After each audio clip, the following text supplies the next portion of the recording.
Bismillahirrahmanirrahim. Assalamu alaikum. Welcome back, my students. Today we are going to discuss the next content theories, which we started in our previous lecture, and we saw the Taylor's scientific approach. Today we are going to see the Mayo's approach, Mayo's work, and his theory about the motivation. This is basically known as Haythorne effect. Haythorne effect. Why it is known as Haythorne effect? Because of his this name given by him and his a series of experiments which he and his team conducted over a nearly 5-year period in a factory which is known as Western Electric Company in Chicago. So his work initially was based on the assumption that the working conditions, means the lighting, the heating condition, the rest periods, the sitting postures, the sitting conditions, and so on. These have a significant effect on the worker's productivity. And based on these assumptions, he conducted his series of experiments in this Western Electric Company in Chicago. So it is basically linked with the productivity. And naturally, as we said earlier, that productivity improvement is basically result of the motivation as well. If the workers are motivated, then naturally there would be a better environment, a better input from the workers, and the productivity will also improve. So these experiments were also performed with the existing conditions, working conditions, and the changed working conditions. Means both with the improved working conditions and with the worsened working conditions, so that the impact of these conditions would be ascertained. What is the result? Okay, this experiment or this series of experiments forced Mayo to accept. What were the conclusions? Working conditions in themselves were not that important in determining productivity levels. So the first result was no. This is not the only condition. Means working conditions, they have seen that if they are improved or if they are worsened, there is not significant impact on these working conditions on the productivity levels. And he also accepted that there are other motivational factors that are needed to be investigated, right? That are needed to be investigated in order to ascertain what is the impact of those motivational factors on the productivity levels of the workers, right? So subsequently, he also conducted this series of experiments with other workers, with assembly line workers, and ultimately the acceptance was there that the working condition is not the only factor. There are other factors. So the following conclusions were drawn by the Mayo, and this is known as Haythorne effect. What are the conclusions? Number one, changes in working conditions and financial rewards have little or no effect on the productivity. So as we discussed earlier as well, when we studied the theory of economic man, that financial rewards only have an impact of a very short period of time. After that period of time, the impact of those financial rewards vanish. So same, Mayo also has this type of conclusion. Okay, then second, when management consult with workers and take an interest in their work, then motivation is improved. So here, the other factor came in. जो हमने ये कहा कि motivation सिर्फ working condition से नहीं आती, यहां पे उन्होंने कहा कि मैनेजर और मैनेजमेंट जो है वो जब इन्वॉल्व करेगी वर्कर्स को, तो उनसे ओपिनियन लेगी, डिसीजन मेकिंग में उनको इन्वॉल्व करेगी, तो उनकी मोटिवेशन इंप्रूव होगी। तो जब मोटिवेशन, जैसे हमने अभी कहा, जब मोटिवेशन इंप्रूव होगी तो ऑटोमेटिकली उसका इंपैक्ट आएगा प्रोडक्टिविटी लेवल पे। तो अगला पॉइंट भी उससे ही रिलेट करता है कि working in teams and developing a team spirit can improve productivity. Yes, तो जब मैनेजमेंट इन्वॉल्व कर रही है वर्कर्स को, तो बेसिकली वो कर क्या रही है, वो यही तो कर रही है कि एक टीम स्पिरिट डेवलप कर रही है, एक उनको टीम्स की शक्ल में काम करने पे एनकरेज कर रही है। तो जब ये काम होगा, टीम्स बनेंगी। और जो हमने पहले भी देखा, मैनेजमेंट बाय ऑब्जेक्टिव का कॉन्सेप्ट हमने देखा कि मैनेजमेंट बाय ऑब्जेक्टिव्स क्या था, कि इन्वॉल्व किया जाए क्या फ्रंट लाइन वर्कर्स को, असेंबली लाइन वर्कर्स को, लोअर लेवल पे जो वर्कर्स काम कर रहे हैं, in objective setting, in aim setting. यानी पहले उनके ऑब्जेक्टिव्स, उनके टारगेट लिए जाएं, उनको कहा जाए कि आप सेट करें अपने targets, but that would relevant to the organisation, not the personal. Personal भी हो सकते हैं, उसके साथ अटैच होते हैं, लेकिन हमने क्या, तो उनको जब इन्वॉल्व करके चले और हम from bottom up approach use की, तो हमारे ऑब्जेक्टिव सेटिंग भी अच्छी हो गई, उनकी इन्वॉल्वमेंट भी हो गई, और हम अपने जो एम्स थे उनको अचीव करने में भी जल्दी कामयाब हो गए। तो इसको हमने कहा मैनेजमेंट बाय ऑब्जेक्टिव। तो यही चीज यहां पे भी आ रही है कि उनको कंसल्ट किया जाए, उनको इन्वॉल्व किया जाए, टीम्स बनाई जाए और टीम स्पिरिट को डेवलप किया जाए, ताकि उनमें मोटिवेशन आए। जब मोटिवेशन आएगी तो ऑटोमेटिकली प्रोडक्टिविटी लेवल्स बेहतर हो जाएंगे।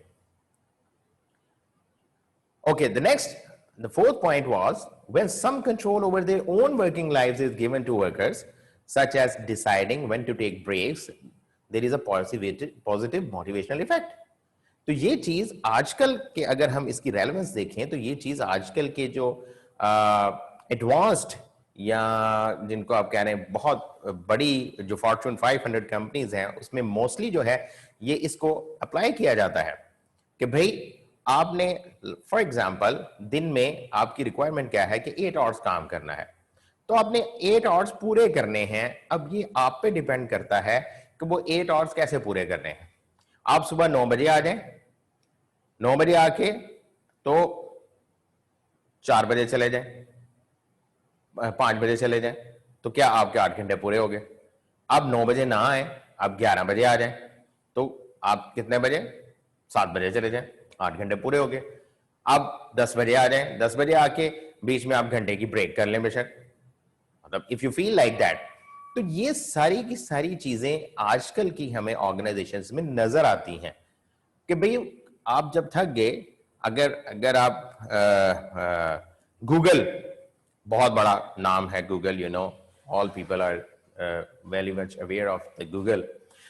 गूगल के हेडक्वार्टर में मतलब क्या है, उन्होंने ये हर चीज उनको प्रोवाइड की हुई है कि भाई आप काम करते थक गए हो, आप जाके लेट जाओ, रेस्ट रूम बने हुए हैं, सो जाओ। आपका एक्सरसाइज करने को दिल कर रहा है, आप जिम में चले जाओ, जिम बनाया हुआ उन्होंने पूरा। आपकी तबीयत खराब है, पूरा फुल फ्लेज हॉस्पिटल उनके हेडक्वार्टर के अंदर है। आपका कहीं कोई काम है, कहीं जाने को दिल कर रहा है, नीचे गाड़ियां खड़ी हैं, जाके काउंटर से गाड़ी की चाबी लें और गाड़ी पकड़ें और जाके अपना काम कर रहे हैं। आपने इवन अपने कपड़े धोने हैं, आप कपड़े वहां पे ले हैं, उन्होंने पूरी लॉन्ड्री बनाई हुई है और वहां पे बंदे रखे हुए हैं जो कि आप काम करें, आपके कपड़े धुल के इस्त्री होके शाम को जाते हुए आप ले जाएं। अब ये सारा कुछ क्या है, लिफ्ट्स लगी हुई हैं, लिफ्ट पे आने को दिल नहीं कर रहा, स्लाइड्स भी लगी हुई हैं, स्लाइड से नीचे आ जाए। ये क्या किया जा रहा है, ये किया जा रहा है कि आपको मोटिवेट किया जाए टुवर्ड्स वर्क, कि हर किस्म की सहूलत आपको वहां पे दी हुई है ताकि आप अपने काम की तरफ ज्यादा तवज्जो दें और आप रिजल्ट देख लें। गूगल इस वक्त, अगर आप पूरी दुनिया में देखें, इंटरनेट की दुनिया में देखें, तो गूगल ने इस वक्त ऐसे ही है, पूरी दुनिया को अपने पंजे में जकड़ा हुआ है। आपको कोई भी चीज चाहिए, कोई काम है, कोई इंफॉर्मेशन लेनी है, तो what is said, Google it, Google it.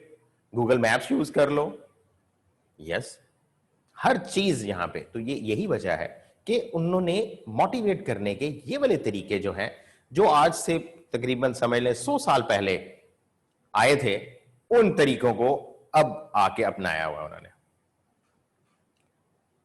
Right. फिर उन्होंने हेथॉर्न इफेक्ट में एक जो पॉइंट मजीद दिया, उन्होंने कहा groups can establish their own targets और norms and these can be greatly influenced by the informal leaders of the group. Yes, हमने इनफॉर्मल लीडर पढ़ा कि जो अपने किरदार की वजह से, अपने पर्सनैलिटी की वजह से जो लीडर बन जाता है और उसकी बात सारे सुनते हैं, उसमें फॉर्मल पावर कोई नहीं होती, सब इनफॉर्मल होता है। लेकिन जब ये ग्रुप्स बनते हैं, ये टीम्स बनती हैं, तो मैंने जैसे पहले कहा कि अपने टारगेट्स भी होते हैं, टीम्स के टारगेट्स भी होते हैं, लेकिन ये टारगेट्स लिंक होने चाहिए ऑर्गेनाइजेशनल टारगेट्स के साथ, ऑर्गेनाइजेशनल ऑब्जेक्टिव्स के साथ। और इन पे इंपैक्ट किसका आता है? उस इनफॉर्मल लीडर का, जो कि उस ग्रुप में एक लीडर बन जाता है। एक इनफॉर्मली इसको हम लीडर मानना शुरू कर देते हैं।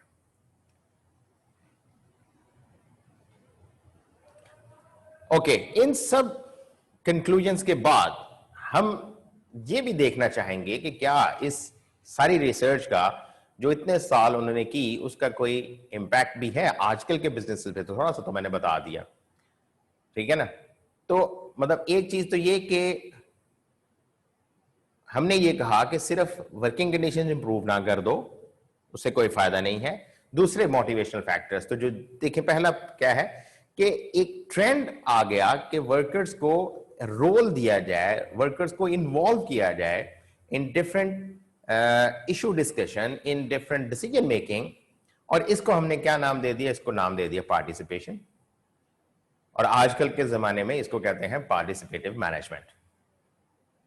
अब जब ये चीज आ गई तो फिर इसकी बेस पे ऑर्गेनाइजेशन में पर्सनल डिपार्टमेंट्स बनना शुरू हो गए, जो कि पहले तो कभी होते ही नहीं थे, क्योंकि पहले तो पर्सन की इतनी अहमियत होती नहीं थी। वो तो कहते थे भाई फाइनेंशियल रिवॉर्ड्स ही समथिंग है, उसी से सब कुछ होगा।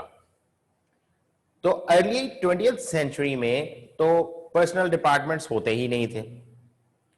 लेकिन इस हेथॉर्न इफेक्ट को इन प्रैक्टिस लाने के लिए, जिसमें उन्होंने कहा कि सिर्फ फाइनेंशियल रिवॉर्ड नहीं, उसके अलावा भी हैं, उनको उनको इन्वॉल्व करो, उनको डिसीजन मेकिंग में लेके आओ, उनको ऑब्जेक्टिव सेटिंग में लेके आओ, टीम्स बनाओ, राइट।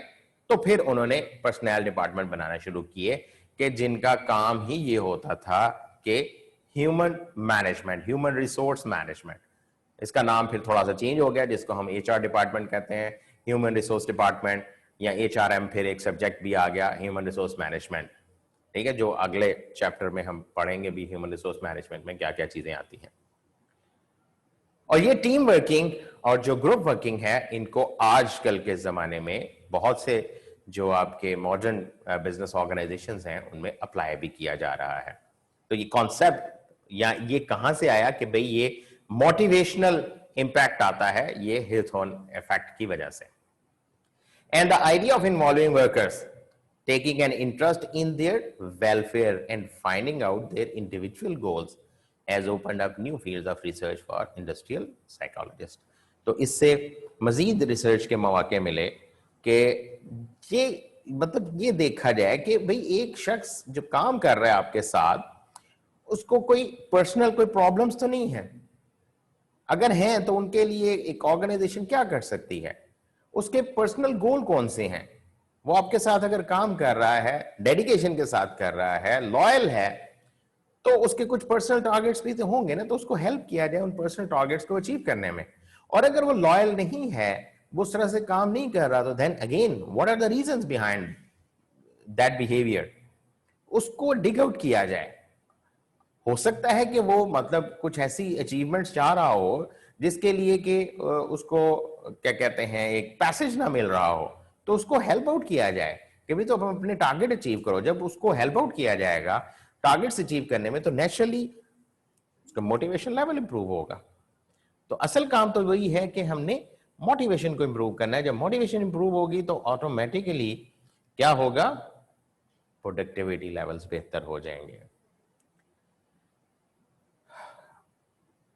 ओके जी, नेक्स्ट इसके बाद जो थ्योरी आती है वो है जी मैस्लो, अब्राहम मैस्लो इनका पूरा नाम था, और इन्होंने अपनी हायरार्की दी, जिसको हायरार्की ऑफ नीड्स भी कहते हैं, थ्योरी ऑफ नीड्स भी कहते हैं। तो पहली बात तो आ जाती है कि नीड क्या होती है। नीड को हमने पहले भी आई थिंक डिस्कस किया था, थोड़ा सा याद करा दूं कि हमने डिफाइन किया था नीड को कि need is the felt state of deprivation. Simple सी डेफिनेशन की बात करें हम, मतलब आप 5 दिन से भूखे हो तो आपको खाना चाहिए। अब खाना क्या है? Your need. अब जिस किस्म का मर्जी खाना मिल जाए, 2 दिन का बासी खाना भी मिल जाएगा, दाल रोटी मिल जाएगी, आप बड़े खा लोगे क्योंकि आप मरने वाले हो, तो ये आपकी नीड है, बेसिक नीड है। तो felt state of deprivation is the need. तो इसी की बेस पे इस थ्योरी को उन्होंने एस्टेब्लिश किया अब्राहम मैस्लो ने, जिसको हम हायरार्की ऑफ नीड भी कहते हैं, थ्योरी ऑफ नीड्स भी कहते हैं। बेसिक अजम्पशंस क्या थी इस थ्योरी को पुट अप करने से पहले, वो हम पहले देख लेते हैं, फिर हम थ्योरी की तरफ जाएंगे। तो बेसिक अजम्पशंस थी कि once a need is satisfied its role declines, फिर दूसरी नीड्स आ जाती हैं। आपको एक दिन खाना नहीं मिला, आपको भूख लगी हुई है, ठीक है, अगले दिन आपको खाना मिल गया, तो अब वो वाली नीड आपकी सेटिस्फाई होगी। अब आप और कुछ सोचना शुरू कर गए। पहले सिर्फ खाने का ज़हन में आ रहा था कि कुछ खाने को मिल जाए, खाने को मिल जाए। जब मिल गया तो अब वो जब खाने वाली नीड पूरी हो गई तो अब आप कुछ और सोचना शुरू करोगे, राइट, कि मुझे कोई रहने को जगह मिल जाए, कुछ सोने को जगह मिल जाए, को आराम करने को जगह मिल जाए, वगैरह वगैरह। तो इस तरह नीड्स, एक नीड सेटिस्फाई हो जाए तो उसका रोल कम हो जाता है, अगली नीड आ जाती है। Needs are complex with multiple needs acting simultaneously. Yes, ये भी हम देखेंगे। लोअर लेवल नीड्स, हमने हायरार्की कहा ना, तो उसमें जाहिर है लेवल्स होंगे। तो lower level needs must be satisfied before higher level needs are activated. ये भी उनकी अजम्पशन थी। There are more ways to satisfy higher level needs. Individual and environment influence employ behaviour. हम पहले अभी मेयो में भी डिस्कस कर चुके हैं कि इस पे एम्प्लॉय बिहेवियर पे इनका इंपैक्ट आता है। और individual decide behaviour although environment can place constraints. Constraints आते हैं एनवायरनमेंट की वजह से, लेकिन बिहेवियर इंडिविजुअल्स ने खुद डेवलप करना होता है। और individuals have different needs and goals. ये हर इंडिविजुअल की नीड्स भी अलग अलग हैं, गोल्स भी अलग अलग हैं। And they decide among alternatives based on perception of behaviour leading to desired outcome. यानी उन्होंने डिसाइड करना है मुख्तलिफ ऑल्टरनेटिव्स में से कि कौन सा बेहतर ऑल्टरनेटिव है in order to achieve the desired outcome, और फिर उसी की बेस पे अपना बिहेवियर भी उन्होंने डेवलप करना है। इसीलिए हमने कहा कि based on the perception of behaviour, किस किस्म का बिहेवियर होगा जो हमें डिजायर्ड रिजल्ट्स चाहिए उनकी तरफ लेके जाएगा।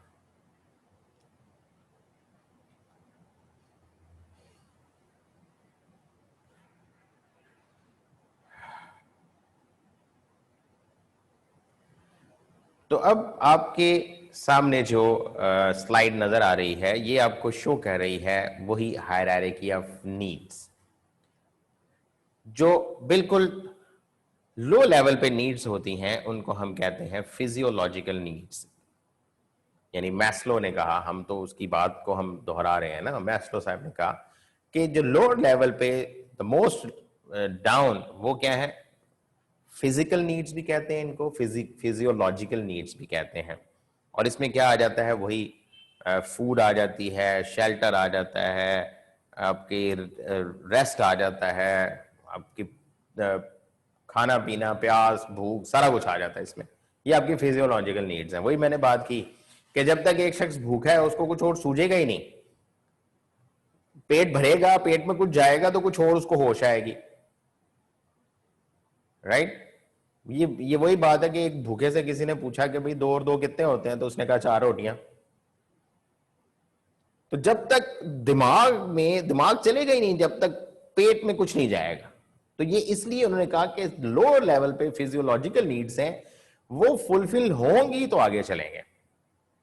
उससे जो ऊपर वाला लेवल है, जब फिजियोलॉजिकल नीड्स पूरी हो गई आपकी, तो आ जाते हैं सेफ्टी नीड्स। अब सेफ्टी नीड्स में क्या आ जाती हैं?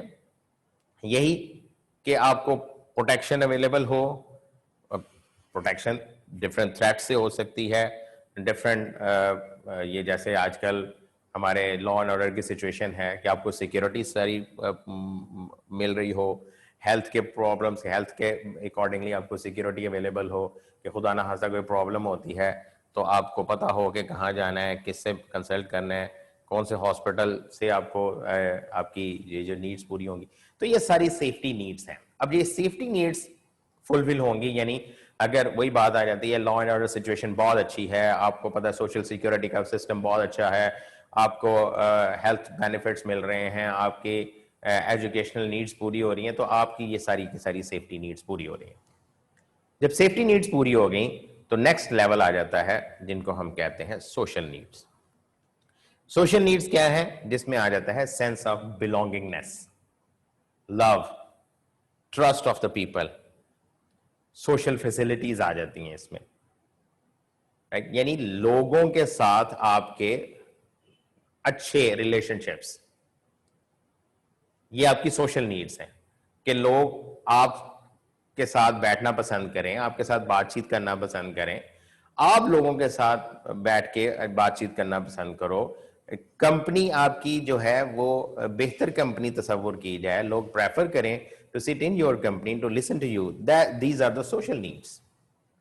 इसको इसीलिए हमने कहा sense of belongingness.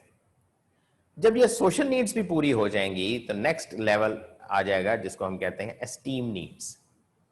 Esteem needs नाम से जाहिर है कि सेल्फ एस्टीम उसमें आ जाती है, स्टेटस आ जाता है, रिकग्निशन आ जाती है, आप respect for others and respect for yourself as well, आपकी अचीवमेंट की रिकग्निशन, आप काम कर रहे हो तो आपकी काम की कितनी कदर की जा रही है, अगेन आप ऑर्गेनाइजेशन में हो तो किस लेवल पे हो, मैनेजरियल लेवल पे हो, सीनियर मैनेजर हो, ये स्टेटस आ जाएगा आपका। तो जब ये नीड्स पूरी हो जाएंगी, यानी एस्टीम नीड्स भी पूरी हो गई, तो जो टॉप मोस्ट लेवल है हायरार्की में वो है सेल्फ एक्चुअलाइजेशन नीड्स, जिसको हम कहते हैं सेल्फ रियलाइजेशन, सेल्फ डेवलपमेंट। ये है सेल्फ एक्चुअलाइजेशन। सेल्फ एक्चुअलाइजेशन को इकबाल ने बड़ा अच्छा कहा, जिन्होंने खुदी का तस्वुर दिया। खुदी क्या है? सेल्फ यानी अपने आप को पा लेना। सेल्फ एक्चुअलाइजेशन क्या है? अपने आप को पा लेना, अपने आप की डेवलपमेंट, अपने आप की रियलाइजेशन, यही है खुदी। इकबाल ने कहा ना कि खुदी को कर बुलंद इतना, मतलब अपने आप को इतना ज्यादा तुम रियलाइज कर लो, इस लेवल तक ले जाओ कि खुदा बंदे से खुद पूछे बता तेरी रजा क्या है। कि अब खुदा ने तो डिसीजन कर लिए हुए हैं, लेकिन आपने अपने आप को इतना ज्यादा डेवलप कर लिया, जो इकबाल का तस्वर है कि अब खुदा आपसे पूछ रहा है कि भाई तुम क्या चाहते हो। और इस तरह के बहुत से वाकयात भरे पड़े हैं कि जिसमें अल्लाह ताला ने लोगों से पूछा, उन बंदों से पूछा जो कि उसके इतने करीब पहुंच चुके थे, यानी अपने आप को पा लिया, अपने नफ्स पे काबू पा लिया। ये सेल्फ एक्चुअलाइजेशन है। लेकिन बिजनेस की एनवायरनमेंट में भी सेल्फ एक्चुअलाइजेशन यही है, यानी आपने आप फॉर एग्जांपल आपका अपना एक टारगेट था कि जी मैं फलां ऑर्गेनाइजेशन में सीनियर मैनेजर की पोजीशन पे जाना चाहता हूं। ठीक है जी, आपने मेहनत की, दिन रात काम किया, बड़ी डेडिकेशन के साथ काम किया और अल्टीमेटली आप with in span of 10 years like self senior manager की पोजीशन पे आ गए। तो क्या जब सीनियर मैनेजर की पोजीशन पे आ गए तो कहानी खत्म हो गई? नहीं, आपने सेल्फ डेवलपमेंट तो कर ली, वहां तक तो पहुंच गए, लेकिन अब जब यहां पे पहुंच गए तो अब आप में मजीद एक नीड अराइज होगी कि यार सीनियर मैनेजर पे तो पहुंच गया हूं, ठीक है, तो व्हाई नॉट डायरेक्टर पोजीशन। तो अब वो यानी ये वो नीड है। देखिए नीचे से हम जो लो लेवल से चले तो हमने कहा फिजियोलॉजिकल नीड्स पूरी हो गई, okay very nice. Safety needs पूरी हो गई, गुड। फिर सोशल नीड्स भी पूरी हो गई, वेरी नाइस। एस्टीम नीड्स भी पूरी हो गई, okay. But when we reach at the top of this hierarchy, that is self actualisation needs, तो ये वो नीड्स हैं जो कभी भी पूरी नहीं होती। हां, आप अचीव कर लेते हो जो आप टारगेट रखते हो अपने लिए या अपने ऑर्गेनाइजेशन के लिए भी कर सकते हो, और जब उस टारगेट को अचीव कर लेते हो तो आप में ऑटोमेटिकली ट्रिगर हो जाता है नेक्स्ट टारगेट। तो फिर आप नेक्स्ट टारगेट की तरफ मेहनत करना शुरू कर देते हो, उसके लिए काम करना शुरू कर देते हो। जब वो टारगेट अचीव हो जाता है तो फिर ऑटोमेटिकली आपके इनर सेल्फ में एक नेक्स्ट टारगेट ट्रिगर हो जाता है, आप उसके लिए काम करना। यानी सेल्फ एक्चुअलाइजेशन नीड्स वो नीड्स हैं जो कभी भी खत्म नहीं होती, कभी भी पूरी नहीं होती, राइट? हाँ, ये होता है कि एक दफा जब तक पूरी नहीं हुई तो वो आपके मोटिवेशन का बायस है, लेकिन जब वो पूरी हो गई तो फिर उसका मोटिवेशनल इंपैक्ट कम हो जाएगा, फिर अगली नीड का मोटिवेशनल इंपैक्ट आ जाएगा। तो ये hierarchy of need the Maslow ने। इसी को थोड़ा सा मॉडिफाई किया गया मैस्लो के मॉडल को। उन्होंने कहा कि दो लेवल कर दिए, एक कर दिया लोअर लेवल नीड और एक कर दिया higher level need. Lower level needs पे उन्होंने डाल दी दो टाइप्स की नीड्स, एक फिजियोलॉजिकल और सेफ्टी। इन्होंने कहा ये दो लोअर लेवल की नीड्स हैं। नेचुरली लोअर लेवल की नीड्स पूरी होंगी तो हायर लेवल की नीड्स पे आप जा सकते हैं, एल्स आप तो हायर लेवल की नीड्स पे जा ही नहीं सकते। और फिर हायर लेवल पे उन्होंने बाकी तीन जो हायरार्की में थे उनको हायर लेवल नीड्स कह दिया, यानी सोशल, एस्टीम और सेल्फ एक्चुअलाइजेशन। इनको उन्होंने कह दिया कि ये हाई लेवल नीड्स हैं। लिमिटेशंस क्या है इसी थ्योरी की? लिमिटेशन ये है कि not everyone has the same needs, जो हमने पहले भी बात की। And to identify the degree of need is very difficult. हर एक की डिग्री ऑफ नीड डिफरेंट होती है और हम जज नहीं कर सकते एक्यूरेटली कि सबको हम कहें कि इसके डिफिकल्टी लेवल या डिग्री ऑफ नीड क्या है। Money is necessary to satisfy the physical needs as well as status and esteem needs, yes. And self actualisation is never permanently achieve, जो हमने अभी बात की कि ये वो नीड है जो कभी भी पूरी नहीं होती।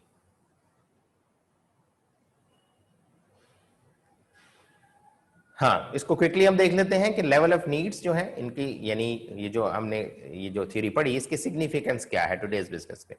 तो सेल्फ एक्चुअलाइजेशन की बात करें तो जब हम अपने वर्कर्स को चैलेंजिंग टास्क देते हैं तो उनको एक सेंस ऑफ अचीवमेंट मिलती है। जब उनको हम डेलीगेट कर देते हैं, रिस्पॉन्सिबिलिटीज असाइन करते हैं, तो वो ये फील करते हैं कि हम पे ट्रस्ट किया गया और वो उसके लिए काम करते हैं। They get the opportunities to develop, they apply new skills और फिर उनका पोटेंशियल इंक्रीज होता है।